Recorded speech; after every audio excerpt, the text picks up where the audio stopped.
Good afternoon and welcome to 365 Days of Amazing Stories with Theo Mayer. Here we are on day 300 and something. I think it's 301. It's a multiple of 7, which is the day that I talk about my life as a steward. I just wanted to talk about Dharma today. Dharma is basically doing what you're meant to do in this life. Doing what comes naturally. Doing what brings you joy, whether you get paid for it or not. Now, I'm working on, right now, some musical instruments that I'm making. I've been making these for a long time. 7-string, little harp. It's known as a Kinder harp. I've made probably 1,500 of these and sent them around the world. And I haven't been promoting myself or anything for quite a while, but someone ordered one. So I'm going to make 4 of them out of cherry wood. And quite a long time ago, I got a grant from the Super Value Fund. This was an anthroposophical funding agency, still in existence today, through kind of the whole Steiner world. They gave me $1,000 to develop a Kinder harp. $1,000, not much. But back when that happened, it was, it was enough money to at least help along the way. And it was back in, I think, 1990. And so I started working on a variety of different little instruments. I loved making them. Some of them I carved by hand, a great portion of them. And I made them out of a variety of woods. I had 6 people that oversaw my work. And when I was finished with them, each instrument, I would either send them off so that they could be listened to, or I would take them directly, typically to a place in Pennsylvania where a number of these people lived. They lived in a Camp Hill community, which is a place where adults take care of people who have disabilities. Mental or physical, typically mental. And these were people that were lyre players, L-Y-R-E. What I made was considered a Kinder lyre. I love doing it. I love working with wood. And it's one of those things that I think is dharmic. I take great joy in it. In the Bhagavad Gita, which is a story contained within the Mahabharata, which many people make reference to. We have a conversation that goes on between Krishna and Arjuna. And Arjuna is on the battlefield, and he is confronted with a situation where he needs to fight with family members, teachers, gurus, people that he loves, because they've taken up an alliance with a group of people that are quite evil in their ways, who are greedy, materialistic, who have, so to say, lost their spiritual orientation. And Arjuna can't pick up his bow to do these people in. He doesn't know what to do.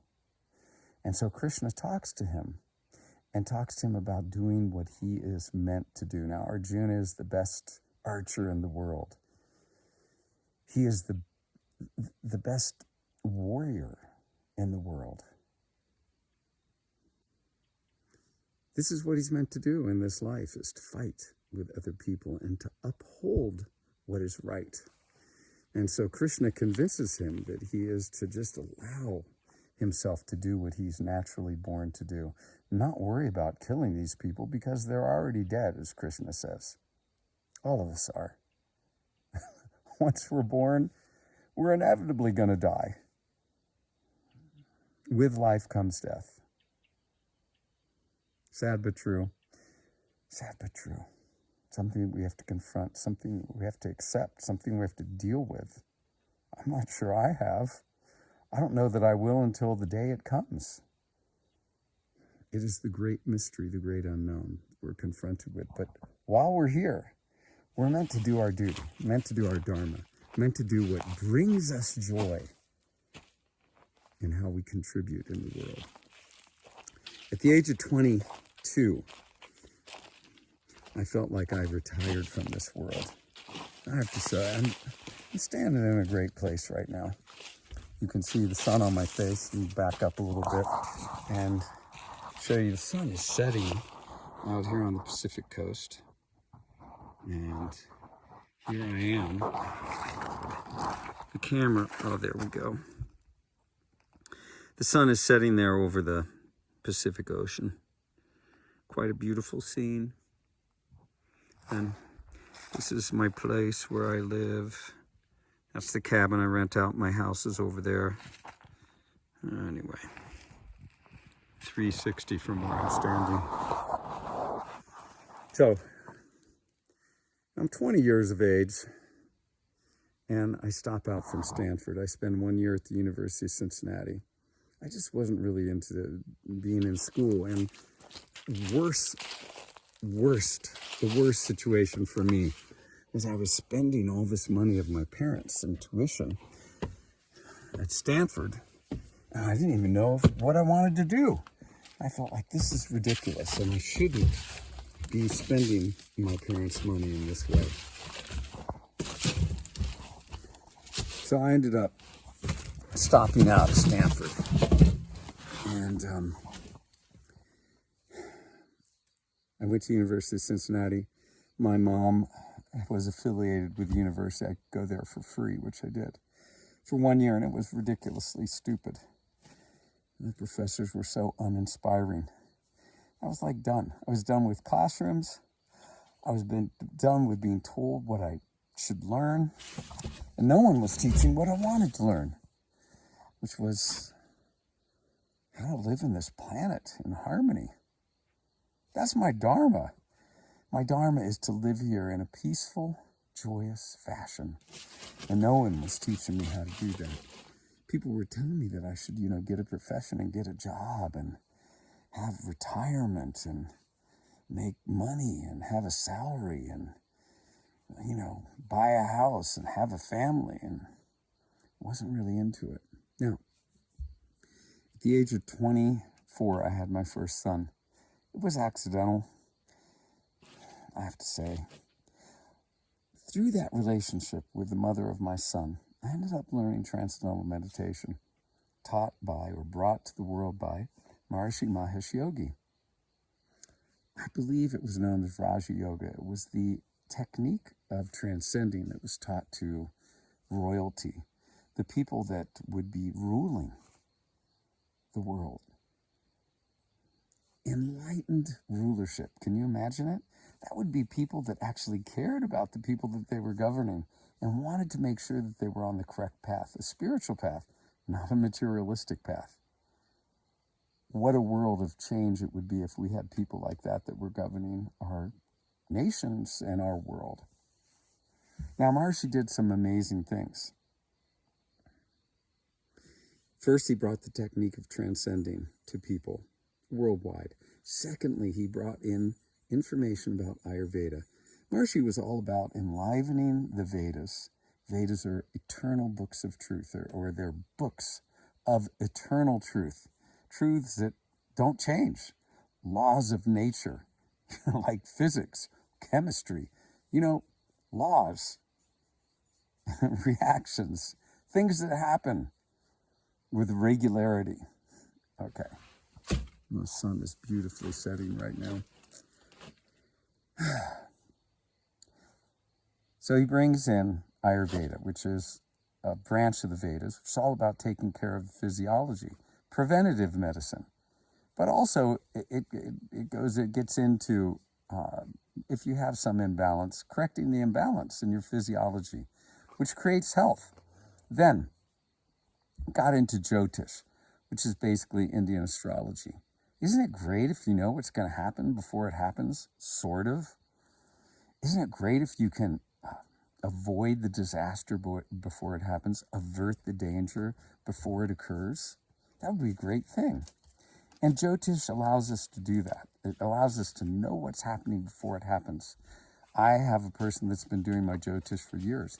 He predicted on my birthday that I needed to be watchful of large animals, especially my lower appendages. Okay? He did this prediction for me a week after my birthday. He said that this influence would have peaked on my birthday. On my birthday, remember, he'd made this prediction a week after my birthday. On my birthday, I had been out surfing at Pfeiffer Beach, Pfeiffer Point. A great white shark swam under me twice. I never saw it. Two guys I was with, one of them saw it twice, the other one saw it once. After the second time of this shark passing under us, I rode my board in on my belly. Picked up my board at the beach, just grabbed it. And these two guys came in next to me. Isn't that weird? Lower appendages, large animals. It's going to be the worst on your birthday, and a great white shark swims under me twice on that day. So jyotish has this incredible ability, depending on our birth time, where we were born, to predict what is going to happen in our lives. It's like having a roadmap of your life. And it's very important. If you don't know exactly where you're going, which is in enlightenment, which is back to the unmanifest, which is back to universal consciousness. We know we're going to get there, but we don't know quite how to get there. It's important and good to have a roadmap so you understand what twists and turns are going to happen to you along the way. Maharishi brought jyotish, kind of enliven that in its purity. He would enliven the Vedas by bringing the books, the ancient books that had been cognized thousands of years before. He'd bring the books, and then he'd bring the practitioners of the knowledge together. And he would compare what they were doing, what they knew to the books, and re-enliven it as much as possible in its purity. Then he did this with chanting mantras, Yagyas they are known as, to have an influence and an impact on a universal level. Chanting for world peace on a daily basis so the world doesn't get any worse than it already is. In fact, it begins to turn the energy in the direction of more positivity. Then he brought in Steward, Vedic Architecture, Vastu. That's the course that I just went on for 6 weeks in Nepal. Incredible knowledge on how to orient your home or your business place in such a way that you are harnessing the laws of nature. You're getting almighty nature behind you so that your endeavors are successful, so that your endeavors are supported as much as they can be by natural law. Orienting to the cardinal directions, room placement, room dimensions, slope of the land. All these are important when it comes to Vastu architecture. What I wanted to bring up was, I got into meditation. I really got into the TM movement for about 10 years. And then, I started in 1982. By 1982, I'd become a Waldorf teacher because I couldn't become a TM teacher. And for the next 30 years, I did all kinds of things, from raising horses and hay, raft guide on a little river in Ohio, being a Waldorf teacher, being an organic farmer, being a woodworker, creating musical instruments, toys, building houses and decks, doing all kinds of different things. Until finally, this course came up and I was invited to go back into the knowledge. And I have to tell you, it was an amazing experience to spend 6 weeks meditating for 4.5 hours a day, doing our program 4.5 hours a day, and then 5.5 hours a day doing this knowledge, learning about Vastu architecture. But I did my Dharma for 33 years. I did all these things that brought me great joy and happiness. It's like transcending while you're fully awake to do your Dharma. I'm going to ask this question. I've asked it a number of times on these Saturdays. How do you want to joyously contribute to the world that you're living in, to your family, to your community, to your nation, to your world? Answer that question. Live into your Dharma. It's the most important thing we can do. And check out Transcendental Meditation. It's a great thing. All right, thanks for joining. Hope you have a good rest of your day. Bye.